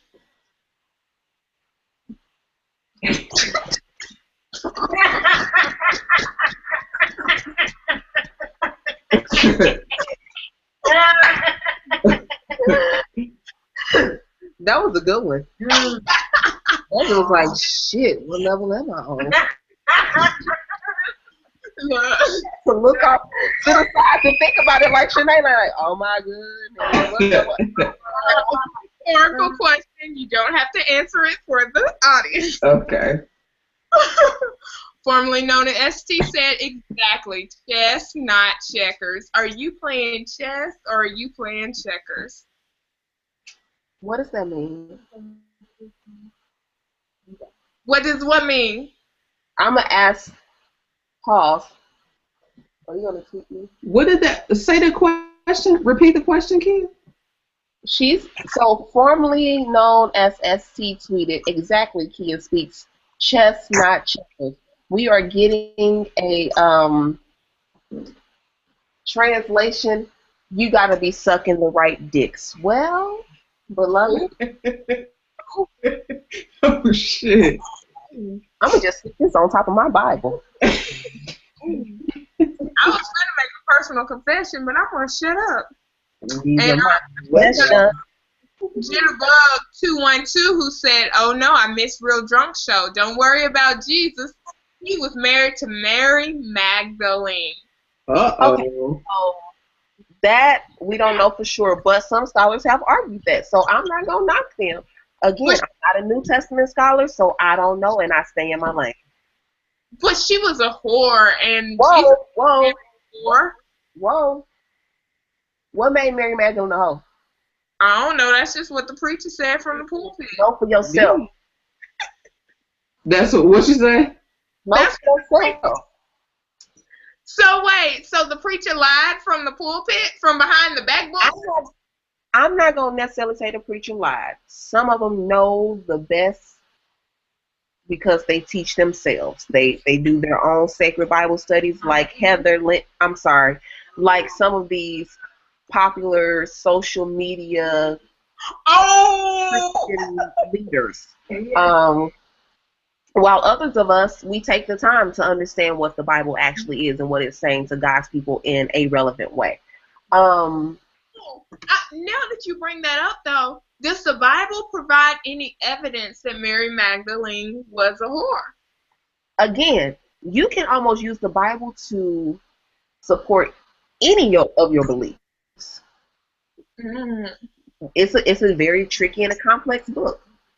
It's not simple. It's not this one read kind of situation where you're like, oh, so the Bible says in 1 Timothy, do not speak harshly to an older man, but speak to him as a father, to younger men as brothers, to older women as mothers, to younger women as sisters with absolute purity. What the hell does that mean? I don't know. Exactly, but when you got these people who are doing this surface level reading, that's when you fuck people up. We have to be careful with how we care for God's people and what we teach. You just can't pick it up and say, oh, I'm about to preach this sermon, and you just spent 15 minutes with it. Creole ugly, or as Candy Girl says, Creole. Crayola. That's Crayola. He says you can't take everything the pastor says. So tell me, time out, because I was taught at one point in time that the pastor was God's spokesperson. So I'm not supposed to question God, and I'm not supposed to question the pastor, right? Pause, time out.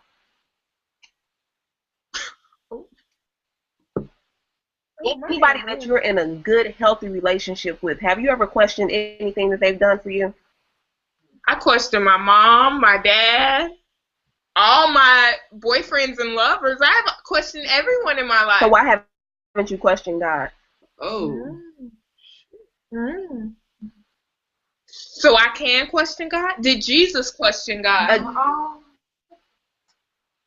Tonight. On Good Friday. On Good Friday. My God, why have you forsaken me? Is that not what the text says? On the cross. On the cross. For a government-sanctioned execution, my nigga Jesus is saying, God, why have you forsaken me in this moment? I have done what you told me to do. I have cared for your people how you told me to care for them. I have led them in the way that you wanted me to lead them, and yet you still send me to the cross and let me die this horrific government-sanctioned execution. Why have you forsaken me? And then you tell me I'm not supposed to question God? Nigga, fuck out of here. Wow. So ask God. That's heavy for me, because a lot of times you hear preachers and like religious people kind of, they frame like if something bad happens to you, it's because you aren't righteous enough. Like because you sin too much, or you know what I'm saying? Like you lose your job, oh, that's because you've been out here having premarital sex. Oh, your mama died. Oh, that's because you gay. That's why you being punished by God. And so that Wait. So since I'm straight, my mama won't die? Girl, the problematic issues in these questions that Angela is raising right now, that's the foolishness that I'm talking about. We tell people if you do all of this heteronormative bullshit that your life is going to be simple.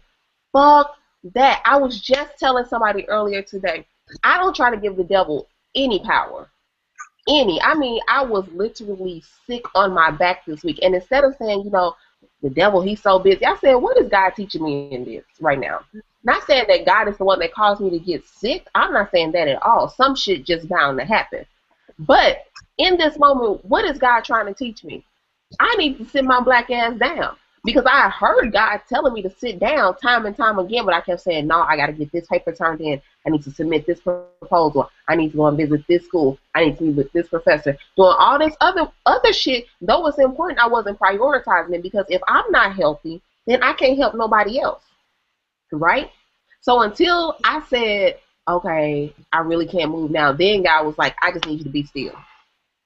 That's what I need from you right now, is to be still. So when bad stuff happens, it's not necessarily Satan causing this bad stuff to happen to us. Be careful of the power that we give Satan.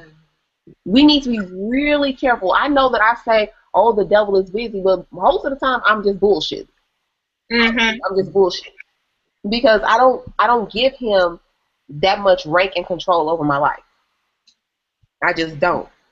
So, Whitney, I don't think you're saved or a minister, because you've been doing way too much cussing on this Google Hangout for you to be a saved minister of the gospel.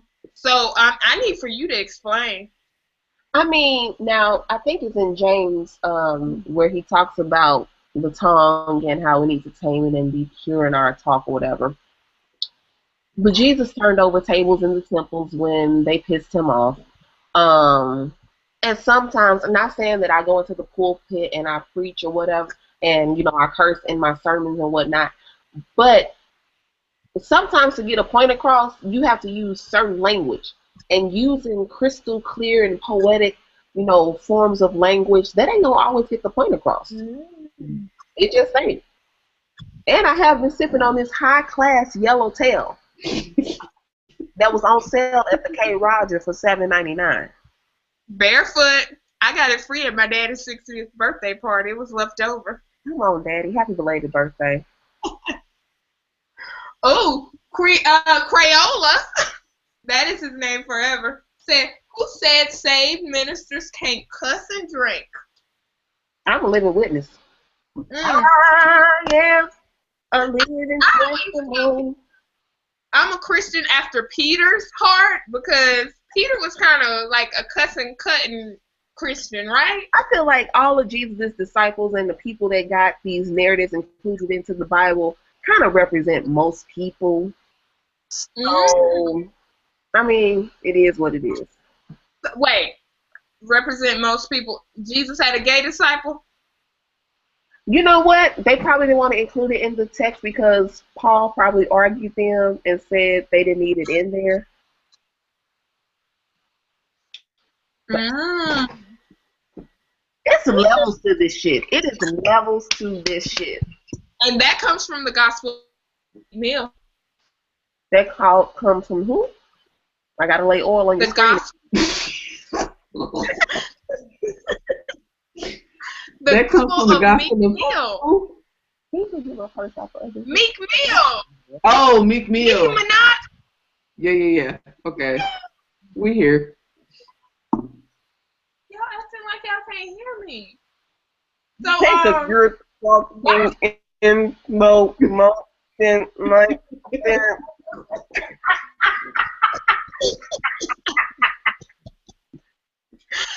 So, why are so many Christians mean, just judgmental, and just unhappy as fuck? Moving on. Blank period. Wait, what? But you know what? You know what's crazy? The most Christian person that I've ever met was an atheist. No bullshit. Like the most like loving, like warm person I've ever met was an atheist, and that shit fucked me up. You know what though? I follow a couple atheists. Wait a minute. I so excited to get my turn so that I can show y'all I'm like, all right. Oh, this has been prayed for by some women who got oil for real, who have broken yokes and chains. Ooh! Yes, y'all time. Where did this come from? Doesn't say just brought me this bottle of extra. What is happening right now? So wait, Whitney, Whitney, serious question. Can I make my own holy oil? Oh, fuck yes. So you mean wait? Nope. Time out. So you mean to tell me that the oil that Peter Popoff, Because that's Angie Selling on BE. because that's my pastor. I love me some Peter Popoff. You mean the oil that he sends me is from Kroger? It's some damn olive oil from the cooking section? Yes, and it's probably on sale with his Kroger Plus card. Or it's BOGO at the Publix. Wait, because TBN sent me some oil back in the day. I still got a little, unless it dried up in a little blue thing. So I don't have to wait on TBN to send me more oil? Like, Oh, baby, let me tell you something. So get you some olive oil, some sage. You also got to mix these African-derived religious traditions. Don't let these crazy people fool you. Sage is good for cleaning off negative spirits and all of that, so I have me some sage oil as well. I put sage on my shrimp. Does it clean off the negative oil? Because, you know, the shrimp you're not supposed to eat in the Old Testament. So, wait, Whitney went away? I had to put my thumb over you because you done lost your goddamn mind. Not enough sage in the world that's gonna purify some damn shrimp. I can't eat shrimp. No. Yes, you can. I want my shrimp and lobster, so I need for you to tell me. And for the person on Twitter who posted that picture of the shrimp beside the cockroach, I hate you. Well, I mean, he or she was right. No, they are from the depths of hell, sent by Satan to destroy my seafood eating. Now, Whitney, tell the people how my sage that I put on the shrimp purifies it and makes it okay for me to but eat. this is my main question. How does it taste? Because sage tastes like rubbing vaporizer. What, you put the sage in the coriander or the what you call it when it's fresh? I have legit sage oil. What the hell are you using? Oh no, this is it's in the thing like garlic powder and coriander. And I cook with fresh ingredients. Oh, see, you fancy. Cilantro, that's what it's called. Cilantro coriander. It's the same thing. Yeah. I have the person's home I'm in record or being on this show. She has taken my For Real Blessed oil and is literally blessing her house right now, and I ain't even mad. You know what though? When I was teaching, my kids I taught in Clayton County. God bless them. I love my Clayco babies, and they know I love them. But they used to act a damn fool in my classroom. I used to get to work early with my little TBN holy water or holy oil, and I used to put crosses on every one of the desks because listen, I believe the Bible when it says we wrestle not against flesh and blood, but against principalities and heavenly beings.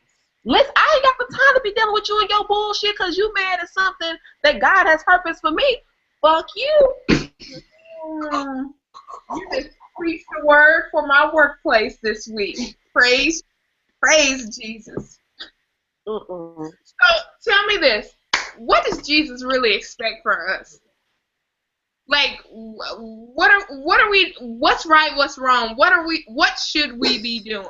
I had to pass the olive oil. Yeah, I'm so sick about the damn olive oil, man. I am sick right now.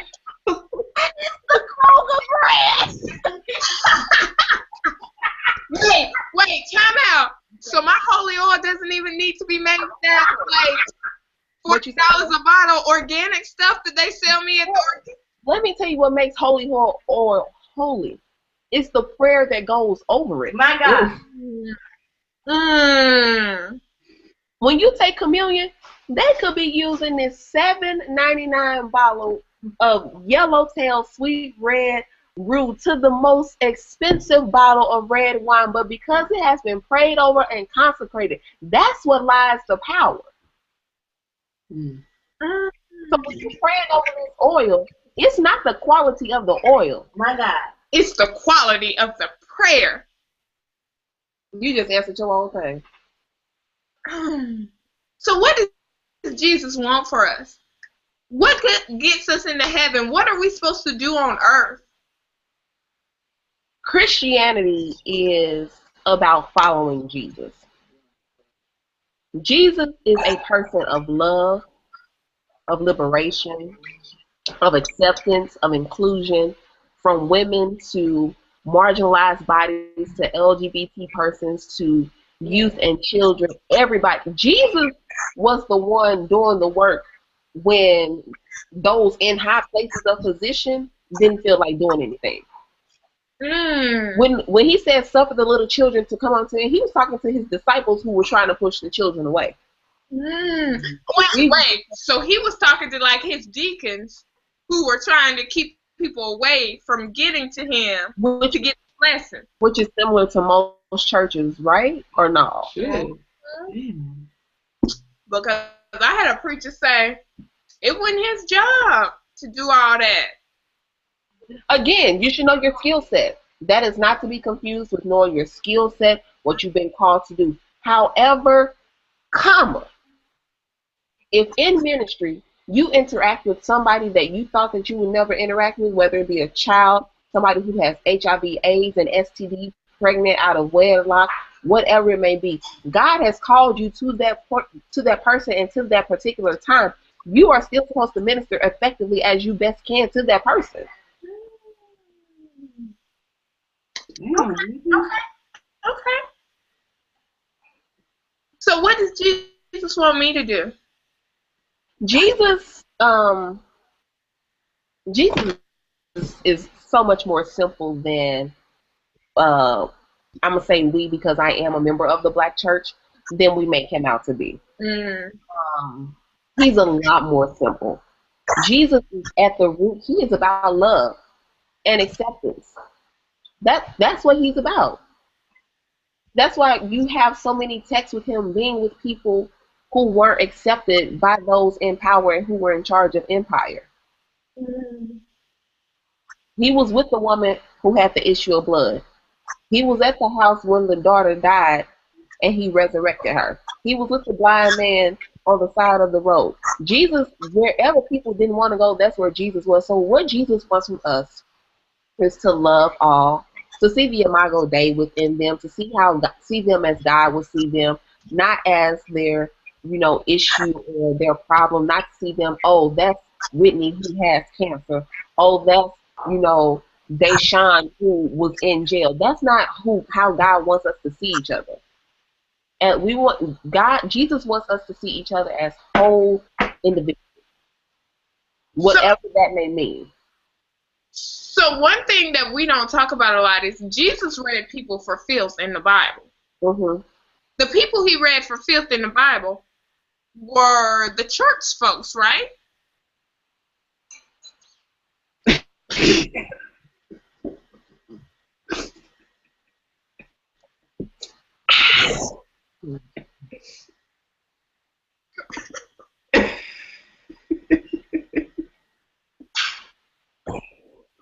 Woo, thank you. This blood store smells good too. I think they put some lavender in it. No, but for real, Whitney. No, I'm being quite serious. That's why I don't get down with super churchy people. I don't. Because them be the ones who know 5 verses from the Bible but ain't living shit out. Because it wasn't the woman who was caught fornicating or whatever, sleeping with the person that he read. He got her up when they were getting ready to stone her and said, "You are forgiven." But the Pharisees... Come on, Preacher Kia. The Pharisees he read for filth on a regular.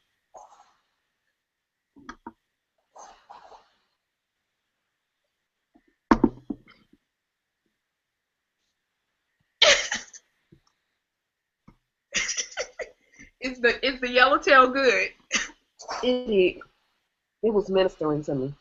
Okay, I just I just wanted to make that clear. Okay. Whew, okay, so we're gonna round this segment up with I don't know what. Angie, you got a last question? No, I don't. Church folks gonna be mad at us, huh? Yeah. What's your favorite scripture, Oh, Whitney? okay. I'm so glad you asked me. Oh shit. She about to. Okay. So I'm gonna give you the little background history about how I found this verse.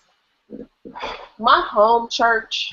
This is no shade, no tea to anybody from that church who is possibly watching or listening. But out of all the ministers on the roster, it's a missionary Baptist church. I am the only one who has gone to school, and I'm the only one who will not be allowed into the pulpit simply because of my autonomy and having a vagina and breasts. I will never be allowed to preach or anything. And all of these other men who are allowed to preach, they are basically self-taught, and they hold conversations with each other about what the text says. So one summer I was home, and the pastor was getting ready to preach, and he said, go to 1 Timothy, and somehow I just clocked out. I was all the way out. And I was like, where is he? And this is the verse that I found in 1 Timothy 5:23. Hear a word from the Lord. I love that she's ministering while drinking yellowtail wine. Like, they're so poetic about it. This is in the chapter that's entitled Duties Toward Believers. Verse 23, chapter 5 of 1 Timothy from the New Revised Standard Version. No longer drink water, but take a little wine for your stomach and your frequent infirmities. Whew. Listen, I had to come with my granny with that verse. My granny was telling me I was an alcoholic, and I was like, no, because Paul wrote that, right? Fuck Paul. Oh, well. You know what? I ain't going to say fuck Paul, because you know what? Paul is a lot like us. He's conflicted, and the only thing about Paul, though, is it's documented when he's going back and forth. So we have when he has his first conversion and what he believes then when he has some more insight, we have that account as well. So it looks like Paul is confused. But like a lot of us, we find out about something and this is the way we think about it first, but then we go a little deeper and we're like, oh, I don't know if I necessarily believe what I thought I used to believe, but it's already a record of it now. Because we all grow and change in our beliefs, right? And you know what's funny? Because it's funny you mention that because Kia and I both have a mutual associate. And I often complain about her shifting beliefs. Like one day she believes this, a few months later she believes that. Few months after that, her beliefs have completely changed, and so, you know, I just realized I have to be a little bit more patient because even Paul. Yeah, we have to extend her a hand of grace. Although I still think she's full of bullshit, you know. Honestly, that's not for me to determine. That's between her and God. All right. I do want to come back, though, to a question. Kia asked me if I had a question, and I do have a question now. So, this is Good Friday. Easter is, in a couple days. We have, I don't know, different people, LGBT people who listen to the show as well, who may... You don't know gay people listen to us, Angie. Everyone is straight and holy and safe. Who listen to the Real Drunk Show. What the hell are you talking about? Oh, well, I'm sorry. This is a completely different show. I didn't realize that. I'm sorry.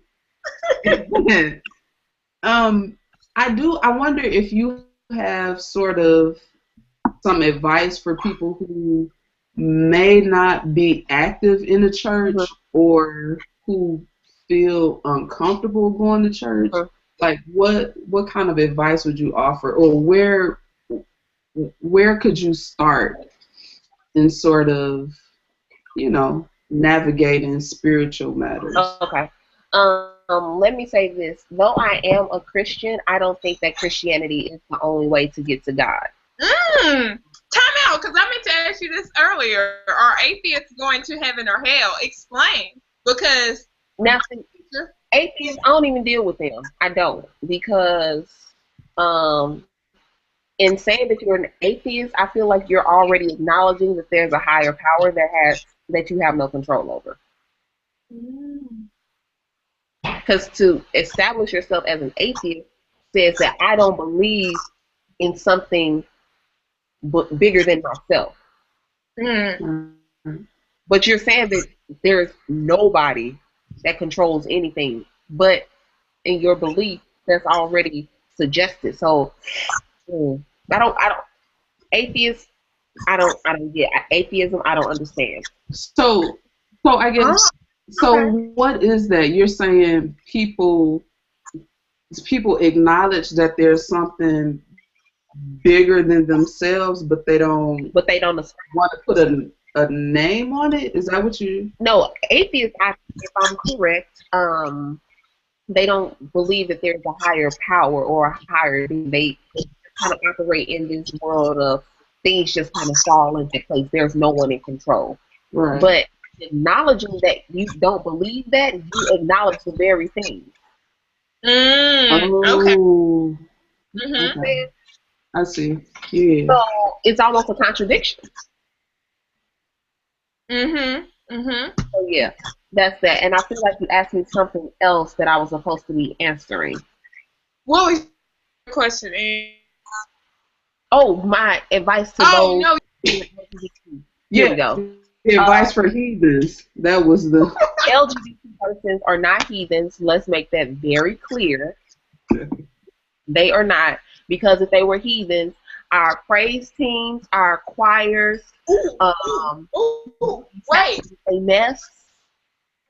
If they were true heathens, and if they have no oil, you can sip all the wine on that one and cash it to the bank. Damn. So let's not call them heathen, all right? But I will say this. If Christianity is the route that you're trying to take, I would ask that you pray and ask God to, send you in the direction that God sees fit best for your life. In Atlanta, we kind of have congregations that are open and affirming, so you can find a church that accepts you as you are, that's not trying to change you and tell you that the way you choose to love sexually is a sin. But in other places across the country, that's not necessarily the case. And so you kind of have to meet somewhere in the middle, for lack of better words. So I guess a lot of prayer and discernment would help you find what's best for you, because you don't want to be in a congregation that is preaching violent language towards you, because that's not the God that I serve and that's not the God that I preach about. My God doesn't hate. No, my God doesn't hate, my God doesn't haze, and my God doesn't tease. Oh, wait. Time out. Rewind. Say that again. My God doesn't hate, my God doesn't haze, and my God doesn't tease. I'm going to have to go in my prayer closet with that. Yeah, he doesn't hate, he doesn't haze, and he doesn't tease. And I didn't say he, I said God. Oh, yeah, you right. So, is God male or female? It depends. What do you need God to do? Because in the Bible, it uses feminine language to describe God, but then when we actually put it into practical language, people give this pushback. So I can pray, Mother, Father, God, and then people are like, God can't be a mother, but we say all the time, God is a mother to the motherless. And you know what? I just figured out this week, actually, that I see God as bigger than being male or female, but because of the way I've been conditioned in church my 33 years of life, I always say he. That's where I am. Not that saying her bothers me, but honestly, I see him as being bigger than he or her. That's just the language. That's completely real. The way that I was able to get to using inclusive language is that I realized that if I had issues with my biological father, who I had the opportunity to see and who chose not to see me. How could I then use this same language to identify a God that I cannot see?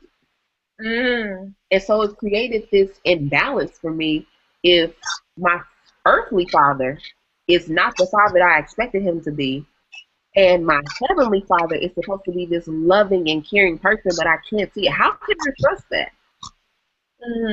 And so when I began to think of how I needed God to be in my life, it was in feminine energy, because I have always felt most safe and most sacred around particularly Black women. My mother is the youngest of 8. My family is majority women, so I've always felt most safe around women. So when I envision God, I envision that I have to lay upon God's breast to find safety and security and rest when the stress is around me. So basically you're saying there's no right or wrong. It's what you need from your God at the time that you need it. Yeah. Mm-hmm. You just That's good. All right. So let's get into this drunk advice. We actually had some advice from last week. Okay. On our relationship show. And they said, great show. I'm confused by the term catfish. Hold on, because my phone went dead.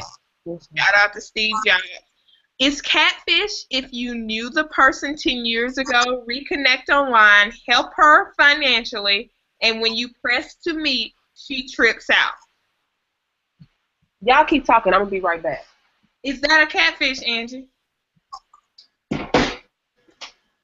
Repeat it one more time, because I think I must have missed something.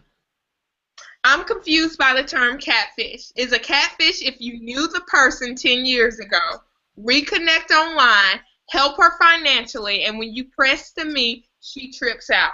No, that's called stupidity. But shout out to you for listening to the show, though. That's dope. Oh, okay. But that is not our listeners. That is not being catfish. I thought catfish was you meeting someone online who presents themselves to be someone completely different. Yes. So if I 10 years ago, I know somebody 10 years ago, if I knew you in college, then this is not a catfish. I'm just being stupid by helping you financially, right? That's my question. How the hell, what are these people saying that is convincing you to send them money without ever seeing them in person? Because I need to know, because I have credit card bills and student loans that I need to get rid of. Listen.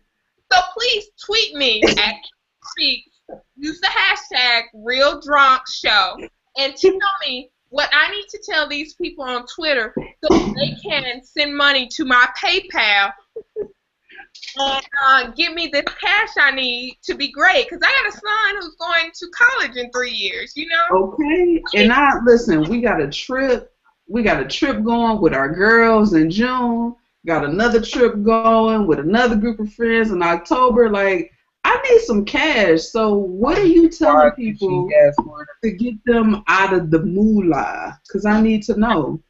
Teach me how to catfish or just get money from niggas online, because I ain't got time for all that prostitution stuff. Like, that's too much work. Whitney, you just gonna slide back in? Right? Okay, part 2 of that question was, sister-in-law's cousin is a great catch, but serious drama / envy between them. Is it worth pursuing the cuz? What? Say that one more time. Your sister-in-law's cousin is a great catch. Wait. Sister-in-law's cousin. Yes. Sister-in-law's cousin. Okay. All right. Is a great catch. But there's serious drama and envy between the sister-in-law and her cousin. Is it worth this watchers pursuing the cousin of the sister-in-law? I say go get your happy. shoot, life is too short for you to be sitting around because the love of your life doesn't get along with your sister-in-law. Go and do what makes you happy. Y'all just gonna go silent on me? Yeah, I don't know. I'm thinking. You thinking like this letter had been sitting in your inbox for the past 8 hours. Well, shit, I didn't get a chance to read it, kid. Damn. I mean, I think it depends on what kind of drama, right? Did they say what kind of drama? No, they didn't go into any details about the drama. I mean, if it's just regular drama, then go for it. Who cares? It's not like y'all are blood related or anything. Okay. So, yeah, go for it. All right, Whitney, what's your drunk recommendation? My drunk recommendation, I have 2. One, well, actually I have 3. Drink more wine, it's good for your health. The second one is Yoga by Janelle Monáe. When I hear it, my inner twerk just offers up a praise that I can't control. I haven't heard it yet. I've heard people, I saw 2 people tweeting about it, but I haven't heard it yet. I'm going to go listen right now. Angie, drunk recommendation. Classes Wait, I on still have my third one. Hold on. You cut rudeness. How you gonna cut off the woman of God of the hour? I'm sorry. Jesus isn't pleased with my behavior. Continue. Since God is unhappy with our praise. The third one is, please check out how high Martha Stewart was on the Justin Bieber roast. If you need some comedy in your life, please check that out. That is my sober, my drunk, my spiritual recommendation for anybody who is watching. Wait, Martha Stewart is a cokehead? No, not coke, weed. Oh. I haven't watched that. All right, Ed, what you got for the people? All right, so mine is Courses. It's kind of nerdy. It's Courses by edX, EDX. They have courses on everything. Like, I'm enrolled in a religion and hip hop course right now. Oh, they got everything: computer programming, humanities, all of that. Check them out. It's all free. You know, if you need it for work, you can get, you know, whatever.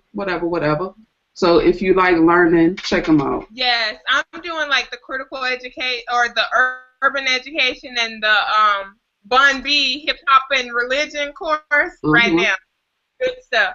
All right, my drunk recommendation is a mixtape from Eastside ATL, Scotty ATL. If you like hip hop and if you are a fan of Outkast and the Dungeon Family, you will love Scotty ATL. He has a new mixtape. It's called Traffic Jams. Double XL has the link up on their site. It is great. You will enjoy it. Any last words for the people? Please, on this Good Friday, if you are a Christian, know that it is a sacred holiday for real, that somebody was sent to die a state-sanctioned execution. It is not some celebratory holiday that we should take lightly. Saturday, we don't have a record of it in the text, but I can imagine it was a silent day. And Sunday, the women were the ones to first proclaim that Jesus, my motherfucking nigga, was not in the grave. You know what, though? All of what you just said just took me back to St. Louis and Mike Brown with the Saint Station execution, the women being the first to show up. And sexually queer women have been the main ones on the front line during this whole movement. I'm tapping out though, because we've been on here like almost 3 hours. Yeah, this is gonna be our conclusion. Angie, you have last words. Hey, thanks for rocking with us. We'll see you next week. Be blessed, y'all. Love people. That's what Jesus wants. Bye. Bye. Thank you. Whitney. You're welcome. We still alive.